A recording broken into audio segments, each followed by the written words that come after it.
Hello students, myself Indu Jaiswal, Assistant Professor of Poddar Management Training Institute. Today I will teach about making of portfolio and benefits. आज हम बात करेंगे कि portfolio क्या है और पोर्टफोलियो कैसे बनाया जाता है। हम सभी जानते हैं कि पोर्टफोलियो बच्चों के जो भी गतिविधियां होती हैं, जो कि उनकी उपलब्धियां होती हैं, उनके अनुभव होते हैं और उनके कौशल या क्रियाएं होती हैं, उनको प्रदर्शित करने का एक रिकॉर्ड है या संग्रह है। अब हम बात करेंगे कि पोर्टफोलियो का निर्माण कैसे किया जाता है। पोर्टफोलियो का निर्माण करते समय हमें कुछ बातें हैं जिनको ध्यान में रखनी होती हैं। सबसे पहला पॉइंट है बालकों को जानकारी, यानी कि जो पोर्टफोलियो बनाया जा रहा है उसके प्रत्येक हिस्से की जानकारी बालकों को होनी चाहिए। उसके निर्माण की विधि भी बताना उन्हें आवश्यक है और यह कार्य शिक्षक द्वारा किया जाता है। सेकंड पॉइंट है आकलन के बिंदु, यानी कि जो आकलन किया जाना है, जिन कार्यों का मूल्यांकन किया जाना है, उनसे संबंधित जो आवश्यक बिंदु हैं उनको विद्यार्थियों को समझाए जाने चाहिए। थर्ड है पोर्टफोलियो का नमूना। विद्यार्थियों को यह भी समझाया जाना चाहिए कि पोर्टफोलियो द्वारा उनका आकलन किया जाएगा। इसके लिए एक अच्छा तैयार किया गया पोर्टफोलियो विद्यार्थियों को नमूने के तौर पर दिखाया जाना चाहिए। शिक्षक द्वारा समय समय पर बालकों की समस्याओं को सुलझाने के लिए या पोर्टफोलियो के निर्माण से संबंधित उन्हें बातें बताई जानी चाहिए और विद्यार्थी स्वयं की उपलब्धियों को उसमें स्पष्ट रूप से अंकित करें, यह भी उन्हें बताया जाना चाहिए। विद्यार्थी की क्या आकांक्षाएं हैं और क्या प्रक्रिया, किस प्रक्रिया द्वारा बालक पोर्टफोलियो का निर्माण कर सकते हैं, इसकी जानकारी शिक्षक को दी जानी चाहिए और शिक्षक द्वारा समय समय पर जो छात्रों को निर्देश दिए गए हैं उनको छात्रों द्वारा पालन किया जाना चाहिए। जब पोर्टफोलियो का निर्माण किया जाता है तो इसमें एक बात और ध्यान देने योग्य है कि यह विद्यार्थियों की उन्नति में बहुत अधिक सहायक होता है। इसमें विद्यार्थी द्वारा किए गए कार्यों का विस्तृत और संपूर्ण लेखा जोखा होता है और इससे बालक को व्यक्तिगत और व्यावसायिक पहचान मिलती है। इसके लिए इसमें विद्यार्थी से संबंधित सूचना, उसके आवश्यक ज्ञान से संबंधित सूचना, उसकी संप्रेषण क्षमता, उसके विचार कौशल, उसका भावनात्मक ज्ञान और उसके जीवन से संबंधित योजना और मूल्यांकन करने के तत्वों का भी समावेश किया जाना चाहिए। पोर्टफोलियो के निर्माण में किन आवश्यक बातों को सम्मिलित किया जाता है उसे हम एक नमूने के द्वारा देखेंगे।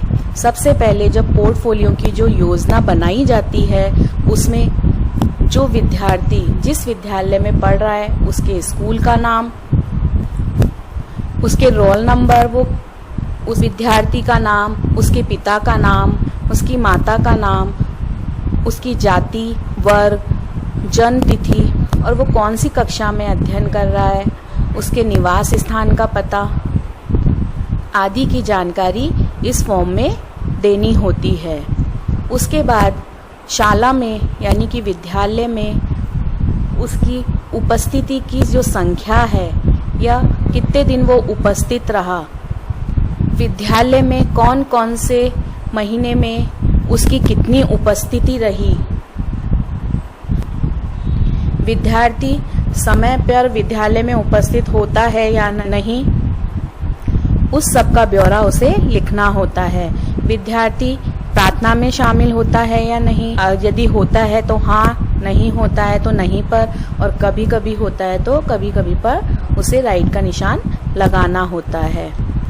विद्यालय में जो भी सांस्कृतिक कार्यक्रम होते हैं उसमें वो कितनी वो अपनी सहभागिता दे रहा है, वो होमवर्क को पूरा करता है या कभी कभी करता है या करता ही नहीं है या अधूरा करता है, जो वो यूनिफॉर्म पहनकर आता है वो कैसी होती है, उसके नाखून और बालों की स्थिति क्या है, वह हमेशा स्वयं साफ सुथरा रहता है, उसके नाखून और बाल साफ सुथरे और कटे रहते हैं, या सिर्फ वो कहने पर ही अपने नाखून काट कर आता है या साफ सुथरा रहता है। स्कूल बैग्स का व्यवस्थित रहता है या नहीं, या फिर अपनी वो पूरी किताबें कॉपियों को सही ढंग से सही तरीके से उसमें रखता है या नहीं। कक्षा में बालकों के साथ और अध्यापकों के साथ उसका व्यवहार कैसा है, वह पूर्ण रूप से सहयोगी है, असहयोगी है, या फिर उसका व्यवहार आक्रामक या क्रोधित होता है। पढ़ाई में उसकी रुचि कैसी है, वह परिवेश से संबंधित प्रदेश देश की घटनाओं की जानकारी में रुचि रखता है या नहीं, वह अपने सहपाठियों से कैसा बर्ताव करता है, उसका जो बर्ताव है वो हंसमुख है, सहयोगी है, आक्रामक स्वभाव रखता है, या फिर वो उसका स्वभाव विनम्र रहता है या नहीं, या फिर वो गुटबाजी करता है। उसकी जो प्रवृत्ति है वो अंतर्मुखी है, बहिर्मुखी है, डरपोक किस्म का है, वो निडर रहता है, झूठ बोलता है, सत्य बोलता है, या फिर कम बोलता है।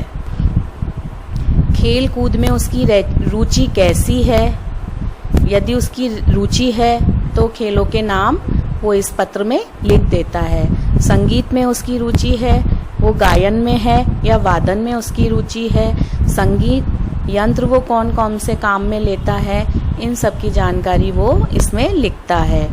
इसी प्रकार उसकी नृत्य में रुचि है या नहीं, उसको किन विशेष चीज़ों से लगाव है, उनकी पूरी जानकारी का वो उल्लेख करता है। उसमें यदि कोई शारीरिक या मानसिक कमी है तो वह उसका भी उसमें उल्लेख करता है।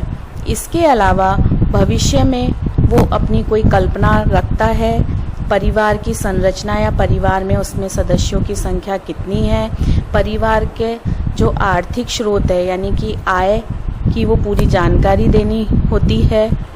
अभिभावक उस बच्चे की पढ़ाई के प्रति कैसा दृष्टिकोण रखते हैं, वे उसे पढ़ाई में सहयोग करते हैं या फिर उनका जो रवैया है वो उदासीन है या फिर नकारात्मक होता है। यदि उस बालक में कोई विशिष्टता है तो उसका उल्लेख भी वह अपने इस पोर्टफोलियो रिकॉर्ड में करता है। इस प्रकार पोर्टफोलियो के निर्माण में बच्चे की पारिवारिक स्थिति, बच्चे की विभिन्न गतिविधियों से संबंधित जानकारी, बच्चे के व्यवहार संबंधित जानकारी, परिवार की आर्थिक स्थिति, परिवार का बच्चे की पढ़ाई के प्रति दृष्टिकोण और उसके द्वारा भविष्य के लिए क्या उद्देश्य निर्धारित किए गए हैं, इन सब का उल्लेख इस प्रपत्र में किया जाता है। अब हम देखेंगे कि पोर्टफोलियो के क्या क्या लाभ होते हैं। पोर्टफोलियो के माध्यम से विद्यार्थी अपने कार्य का स्वयं परीक्षण करते हैं और उसके लिए अतिरिक्त समय भी देते हैं। विद्यार्थी अपनी प्रगति का विश्लेषण और आकलन स्वयं ही करते हैं। विद्यार्थी अपनी कार्य या क्रियाओं की जो पूरी योजना तैयार करते हैं उसका प्रबंध भी वे स्वयं ही करते हैं। विद्यार्थी कक्षा के अंदर और बाहर के अनुभवों को संकलित करते हैं और प्रमाणों के आधार पर भविष्य के लक्ष्य को निर्धारित करते हैं। विद्यार्थियों द्वारा प्रत्येक वर्ष पोर्टफोलियो का निर्माण किया जाना चाहिए। प्रत्येक विद्यार्थी को अपनी योग्यताओं और क्षमताओं के अनुसार पोर्टफोलियो का निर्माण करना होता है और पोर्टफोलियो शिक्षक के लिए एक शक्तिशाली उपकरण है जिससे बालक के व्यक्तिगत विकास को उन्नत करने के लिए उसके कार्यों का विश्लेषण और आकलन किया जाता है। इस प्रकार पोर्टफोलियो द्वारा शिक्षक व परिवार बालक के विकासात्मक आयामों और उसकी योग्यताओं और शक्तियों का विश्लेषण करके उसके लिए भविष्य की योजनाओं और व्यूह रचनाओं को निर्देशित कर सकते हैं। इस प्रकार पोर्टफोलियो विभिन्न अनुभवों का एक समेकित रूप है और पोर्टफोलियो का मुख्य उद्देश्य बालक की उपलब्धियों और क्षमताओं को प्रदर्शित करना है।